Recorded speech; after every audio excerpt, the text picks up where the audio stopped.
straight to our next story. All growths depend upon activities, as there is no development physically or intellectually without effort and work. This is the path Governor Sani of Kaduna State is treading, with the focus of his administration on unprecedented developmental projects. One of these is the Kaduna Smart City project, which Governor Sani said will attract about $150 million in foreign direct investment and create 100,000 direct jobs.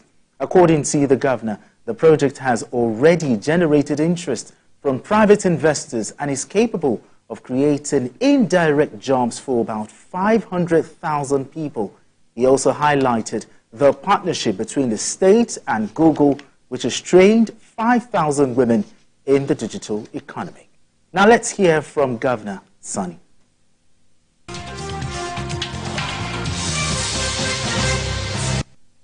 That's Kaduna State government also signed an MOU with Huawei Technologies Limited on Kaduna Smart City that will enhance security, also improve the level of efficiency and transparency in public service, create smart healthcare systems, smart education, smart public transportation, as well as e-government. Of course, when we returned a few days ago, we set up a committee between Kaduna State government and Huawei to implement the MOU.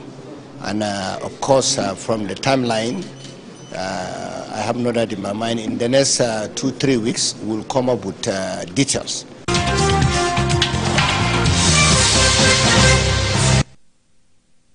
BKO, looking at Kaduna State, the Kaduna Smart City, what is the significance? Let's talk about the significance and benefits of this smart city on the economy of Kaduna State. Job generation in the areas of renewable energy, public transportation, intelligent traffic system, honing of talents, improvement people's talents and all that. I know that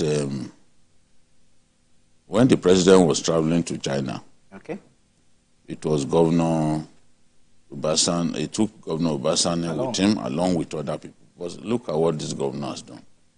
He used the opportunity to meet with the authorities of the Chinese Huawei company and thought about what it could attract to his state. This is what we need. Not people going abroad, say they are looking for investors and we don't see anything. The memorandum of understanding was signed in the presence of the president. So you can't say this is an audio story. You know? So we've seen signs that this will work. The president literally supervised the signing. He was there. So this is an opportunistic attempt at making Kaduna State better. An opportunistic effort at attracting investors to the state to make the state a lot better. Kwara State is doing something like that along the line of Smart City project. I want to see how far they can go with that of Kwara. Maybe when next I go to Kwara, I want to see how far they've gone, because we discussed it there. But this is particularly heartwarming for me because Kaduna has a special place in my heart because I was born there. Oh, really? You know, yes. I was born in Zaria. I always talk about it. The governor is also a Zaria man. Rufai is also a Zaria man. You know, so I have a soft spot for Kaduna as the land of my birth. So I long to see Kaduna that is peaceful and prosperous. Once we are able to defeat the rampant banditry in the northwest, including Kaduna, then we will see development come to all of Kaduna State, including the long-neglected southern Kaduna. I'm happy that some projects are being taken there now. So we need the governor to do a lot more of this, you know, because this will help give us the Kaduna that we want in terms of outlook. The city will be more pleasing on the eye when we have this city and we also benefit smart city project. Yes, jobs will be created. Thousands of jobs will be created, and when somebody has a job, he has many dependents to take care of. Other people will look up to him. So I'm happy that the governor didn't just travel with the president like a handbag. He also used the opportunity to do business, and this is a very smart piece of business. Policy formation is something that we hear a lot, but when it comes to policy implementation, how optimistic are you that this dream of Governor Obasan will be birthed successfully? Well, I think that is a major area that we need to look at. You know, our leaders do come up with very beautiful programs.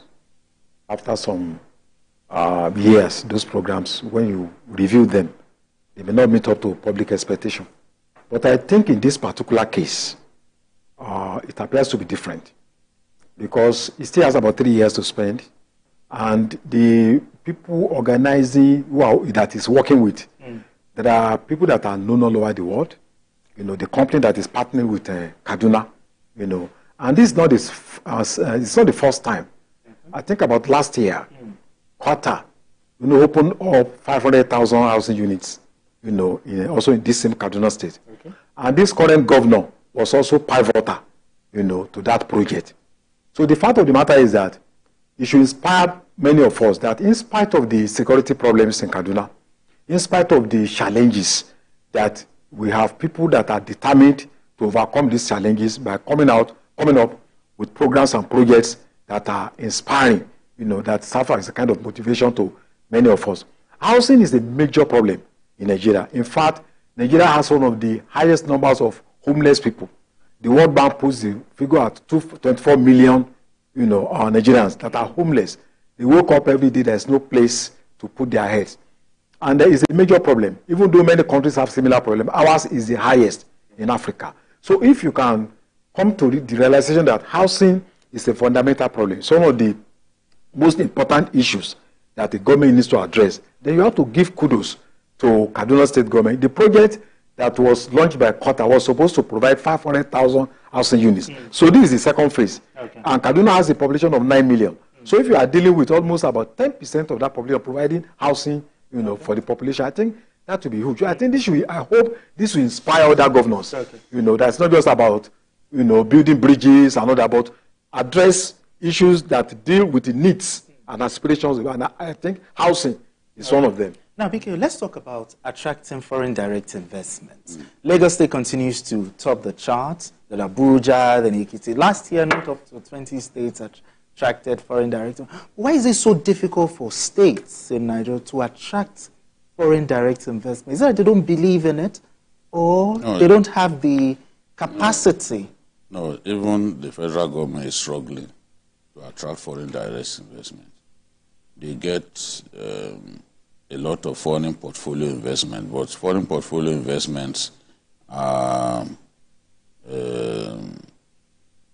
they are not really long-lasting, like foreign direct investment. Yes, they invest their money, they take the money out, you know, like those investing in Nigerian bonds and all that. Okay. And once they make their money, invest in Nigerian treasury bills, they make their money and leave. But we want foreign direct investments.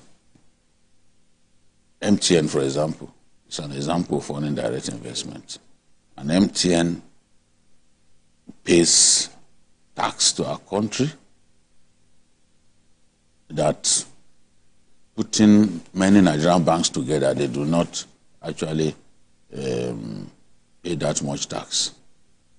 The kind of money coming to MTN, by the size of their business here, they are larger than many Nigerian banks put together. So, and you can see, beyond even creating jobs for our people, They are also helping to boost the economy. They are contributing significantly to the GDP of our country.